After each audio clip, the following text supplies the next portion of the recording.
In this short tutorial, you will learn how to enable the Read Caller Name feature on your Samsung smartphone. This convenient feature allows your phone to announce the name of the incoming caller, so you can easily identify who is calling, without looking at the screen. To get started, swipe down from the top, just like this, and then tap on the gear icon at the top right corner of the screen. Once you are on the settings page, scroll down to the very bottom. Tap Accessibility. After that, tap Interaction and Dexterity.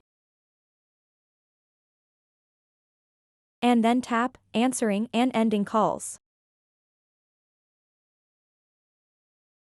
And then tap Read Caller Names Aloud option. All you have to do next is toggle on this switch over here. And then change it to Always. Now, whenever you receive an incoming call, your Samsung device will announce the name of the caller. So that wraps up this tutorial. If you have any questions about this whole process, please let me know in the comments section below. And if this video helped you out, please give it a big thumbs up and subscribe to this channel for more tutorial videos like this one. Thank you so much for watching and have a good day.